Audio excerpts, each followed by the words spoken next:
On ne pouvait pas rêver d'un plus grand week-end, on ne pouvait pas rêver d'un plus grand dimanche, dimanche 16 octobre. Les plus gros matchs des gros championnats européens vont se jouer, bien évidemment. Le classique en Ligue 1 entre le Paris Saint-Germain et l'Olympique de Marseille. Le gros match en Première Ligue entre Liverpool et City. Et bien évidemment, le classico, le seul, le vrai, l'unique, entre le Real Madrid et le FC Barcelone. On va donc pronostiquer ces trois rencontres de folie. Salut tout le monde, c'est Mathieu, j'espère que vous allez bien. On se retrouve aujourd'hui pour une nouvelle vidéo où on va pronostiquer les trois gros matchs de ce dimanche de folie, dimanche 16 octobre, complètement fou. On espère avoir du spectacle, on espère avoir de l'émotion et surtout des buts, bien évidemment, du côté du Parc des Princes, du côté du Santiago Bernabéu et du côté d'Anfield pour ces trois gros chocs de ces différents championnats européen. Donc on commence avec le premier match, le classique en Ligue 1 entre le Paris Saint-Germain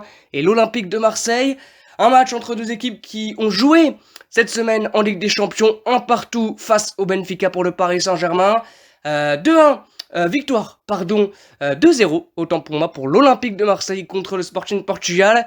C'est un match bien évidemment très important entre le premier et le troisième de Ligue 1. 3 points d'écart, je crois, entre les deux formations, le classique bien évidemment.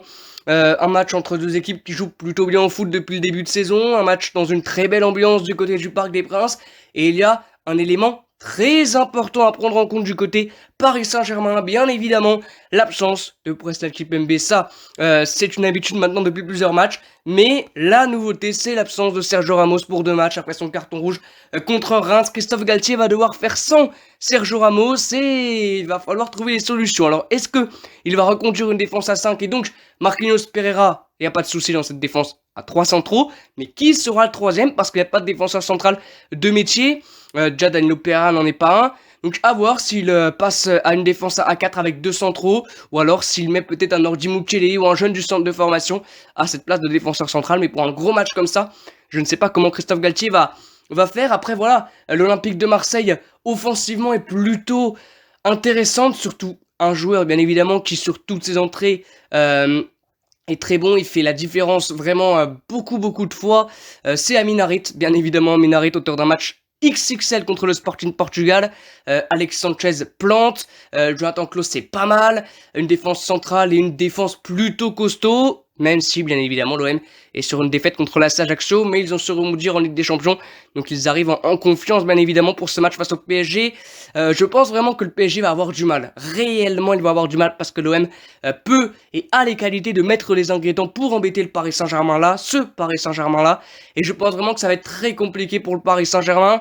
Ça m'étonnerait quand même que l'OM arrive à gagner, même si quand on voit quand même les joueurs qu'il y a, et puis l'envie bien sûr de tous ces Marseillais d'aller chercher une victoire au parc comme ils l'ont fait il y a quelques années, avec un but de Florian Thauvin, je pense quand même que ça va être compliqué, mais je pense qu'ils peuvent au moins, et c'est largement possible, aller chercher un point de ce match. Donc moi je vois un match nul entre le Paris Saint-Germain et l'Olympique de Marseille.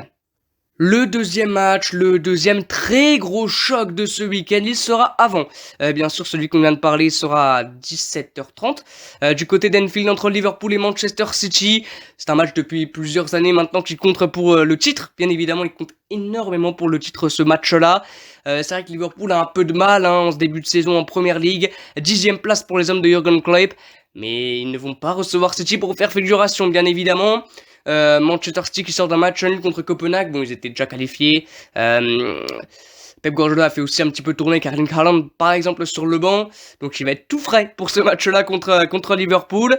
Liverpool s'est mis en confiance vraiment avant ce match avec cette grosse victoire contre les Rangers, victoire 7-1 avec un Mohamed Salah de Gala. Donc il revient aussi en confiance Mohamed Salah, malheureusement Luis Diaz ne sera pas là, Darwin Núñez lui sera présent. Il peut ressembler ce match-là à celui de l'année dernière, réellement il peut vraiment ressembler à celui de l'année dernière à Anfield de partout je crois, un match assez fou. Liverpool qui sort d'un bon match quand même contre Arsenal, voilà, bon ils ont perdu malheureusement mais il fallait aller quand même les embêter les Gunners, qu'ils ont réussi à faire, pas assez malheureusement, mais je pense qu'ils peuvent embêter City. Alors moi je vois deux scénarios, soit Manchester City balade Liverpool avec un Haaland exceptionnel, enfin incroyable comme il est de toute manière depuis le début de la saison. Et puis tous ses coéquipiers qui vont avec, bien évidemment, De Bruyne, Jack Grealish aussi, bien sûr. Soit Liverpool arrive vraiment à créer quelque chose, un Mohamed Salah d'un grand soir, comme contre les Rangers, et ils arrivent à les embêter et à aller chercher un gros match comme l'année dernière. Moi, je vois plus cette figuration-là, et je pense même que Liverpool peut gagner, réellement, parce qu'Anfield, tout peut se passer au théâtre des rêves. Non, c'est Old Trafford, théâtre des rêves, pardon. Tout peut se passer à Anfield. Donc je pense vraiment que Manchester City peut se faire surprendre par cette équipe des Reds. Et moi je vais pronostiquer, me mouiller un petit peu, certes, mais je vais pronostiquer une victoire de Liverpool contre City avec des buts. Beaucoup de buts, en tout cas on l'espère. Et le troisième et dernier match, bien évidemment, le dernier match de Karim Benzema avant son ballon d'or le lendemain. Bien sûr, en tout cas on l'espère tous. Le Classico, le vrai, l'unique entre le Real Madrid et le FC Barcelone du côté du Santiago Bernabéu. Un match qu'on attend impatiemment, parce que les deux équipes sont en confiance en Liga. Certes, le Barça l'est un peu moins en Ligue des Champions, mais en Liga, ça marche bien.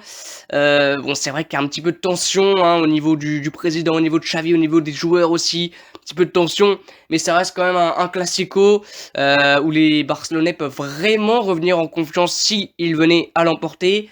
Maintenant, le Real, c'est très fort depuis le début de la saison. Hein. Réellement, c'est très fort. Voilà, on va avoir un Karim Benzema qui, comme on l'a dit, va jouer son dernier match avant d'avoir son ballon d'or le lendemain. En tout cas, on l'espère, bien sûr.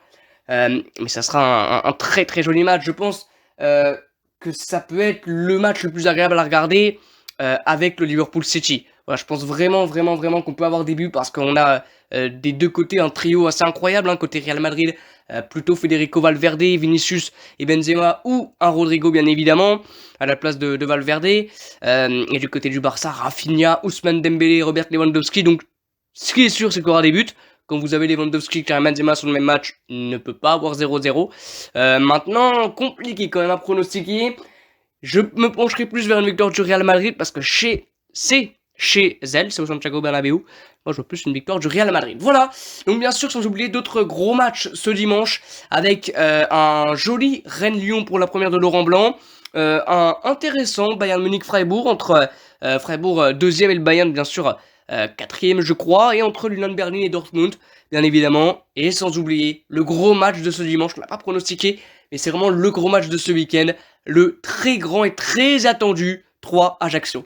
Voilà, donc j'espère que ça vous a plu. On se retrouve très bientôt pour de nouvelles vidéos. N'hésitez pas, vous, à pronostiquer ces 3 gros matchs dans l'espace commentaire. Moi, je vous dis à bientôt et ciao!